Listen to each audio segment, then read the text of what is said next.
Good morning, everybody. Welcome back to the channel. Today we're going to do a breakdown of this machine right here. It's the Huina 1599, and this one I've had close to a year now. I can actually look it up. I'd say probably closer to 8 months. So let's just say a year. We're going to do like a breakdown, essentially, of how that year of ownership has gone. So, some of you guys know, I took this thing to the ocean, and I did get some salt water in the controller. I was able to take it all apart, clean it, and make it function as well as it did before. But that's not saying very much. So, although this is a really heavy, nice machine, this thing is riddled with problems, and it has been since I took it out of the box. And I honestly believe it was because it was some of the earlier produced RC machines. I could probably order one of the newer ones now, and all these bugs would be fixed. This thing, out of the box, had like phantom movement. So, like you cut the controller on, cut the machine on, and your tracks would just start moving, or your boom would start moving, and it still has these bugs. And it also has issues with cutting on. So I'll give you guys some demonstrations of this right now. And like I said before, we'll go ahead and clarify. This happened before the saltwater incident. Luckily, the saltwater incident, if you guys watch this channel, you know that I took this thing in the ocean, had a wave crash over it. The machine itself was fine, and nothing got inside of this. But my controller, unfortunately, is what got the salt water. I was able to take it apart, get it dried out. Works great now. Well, I guess as good as it could be, being that it was in salt water. So let's see if we can even get this thing on, because I'll show you another issue. Okay, so of course I always cut my controller on first. That's just how I've always done my equipment, and you know, it'll probably cut right on this time. But normally I have to mash this momentary button, so it's kind of like a momentary switch, but it's not. But look at there, it worked the first time. But look, we get those phantom movements. Normally I have to mash this button down about 20 or 30 times before I can get it to cut on. So for it to just do it on camera, that's awesome. Alright. I think, look at there, it's going to work flawless today. That's funny. But, I'll say this. You can hear there's still something trying to move. Damn. I don't know if you can hear it, but I don't understand that. So one thing I did have to do, and I advise you guys to do too, if you have one of these and you're having electrical issues, all of the pinouts and all of like your wire connections and stuff like that, every one of them in mine was loose, and loose bad. So last night, that's what inspired me to make this video. I was like, you know, maybe some people's having a little bit of trouble with these things.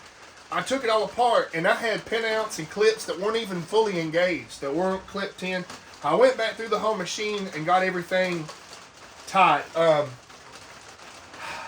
There is still little gremlins in these things, but like I said, all in all, it's a good machine. My first time when I took this machine out here to go dig with it over at my brother's property, I had a big scoop of dirt, just like I would in any of my other RC excavators. And believe it or not, the turret here broke off with a, I guess you call it like the slew gear, the ring gear. Every bit of it separated. My machine broke in half. There was only 6 screws. I think it was 6 or 4. I can't remember offhand. I have a video of it on this YouTube channel. The top of the machine, essentially the turret, broke off the undercarriage here, completely separated. And that was a nightmare. I had ordered it from Amazon, sorry, from eBay. I contacted the eBay seller. He refused to help me on it. Now, this thing was a brand new machine.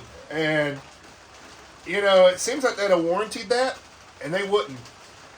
I took it apart, diagnosed it. They're, if you have one of these, I highly advise breaking it down, separating it, and red Loctite the screws that hold your turret in. If you don't, you will have it strip out. And I follow the Huina Facebook groups, and I've also seen where they have had issues like this, where they've had them loosen. Well, mine had loosened to the point where it stripped out. Not good. Guys, you got to stay on that. But other than that, this thing weighs about, I want to say close to 25 pounds. I don't have a scale with me. It's heavy though. And it's a good machine, and it'll really, really load the dirt up, and you can load a truck with it fast. But tracking, this thing doesn't like to track at all. I don't know if it's just that these motors are weak, or it's just that this machine is so heavy, but it has a really hard time tracking anywhere. That being said, you know, even a large excavator of this size, it's not going to do a lot of tracking. It's going to get to where it's going, and it's going to load a truck. I understand that I do this for a living, but especially gravel, I'll try to track this in like pea gravel, and any bit of that little gravel gets pinched up into these tracks, it'll bog it down, it'll stop it. Dirt, I mean, it does pretty fine. I'm not beating up on this machine too bad. I mean, it's a great RC. The newer ones, I think, just had problems. Other than that, this thing's really good. If you get one, you get the, you know, you have the little phantom issues, you have the turret. I would just advise you buy one of these.